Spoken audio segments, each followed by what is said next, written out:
Hi. I want to share a very personal story about my suicide. I'm sometimes too transparent, but this month is Suicide Prevention Month.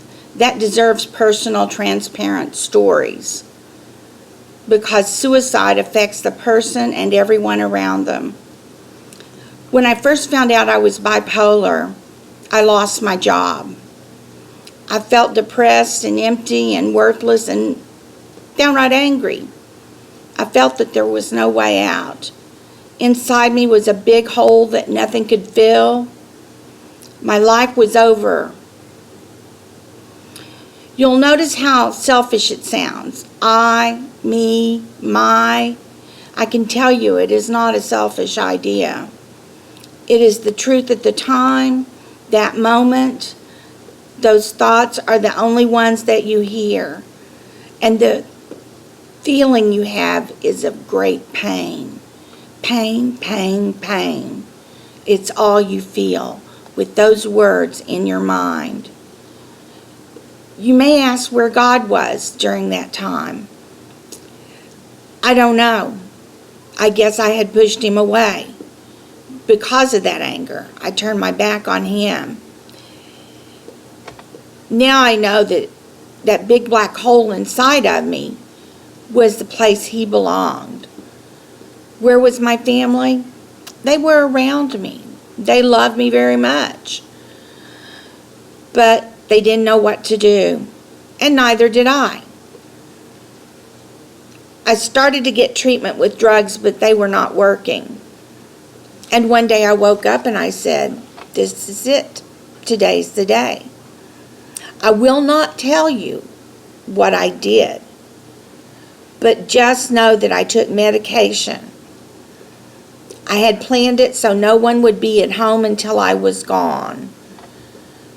I took the medication, I laid down, I went to sleep, I waited, asleep, and the paramedic said if my son had been less than 1 minute later, I would have died.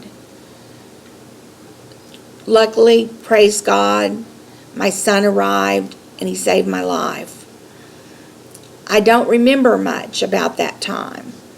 They took me to the hospital. I was in intensive care. My primary care physician stayed with me all night, the nurses said. At one point during the night, she had to crawl up in the middle of me, giving me CPR, beating on my chest, saying, "Don't you die on me, damn it." The next day, I guess I was under suicide watch, and what I understand from the woman who was sitting with me, I was my usual hilarious self. Who knows? Next, they took me down to the mental ward, and they gave me a shower of cold water, and I kept saying, "I don't want to do this. I don't want to do this." And she goes, "You stink. You're going to do this." So there wasn't much point in saying, "I don't want to do this anymore."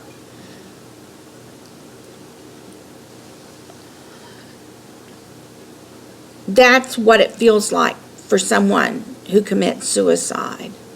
I got as close as you can get and still be alive.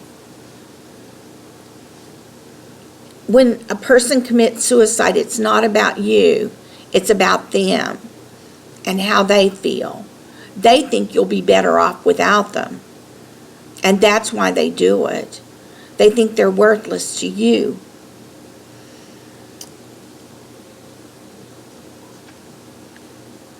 I wish I could tell you what many of you know, and that's how the family feels. I don't know what that is, except I do know it takes months and years to build trust and love and understanding and compassion back again.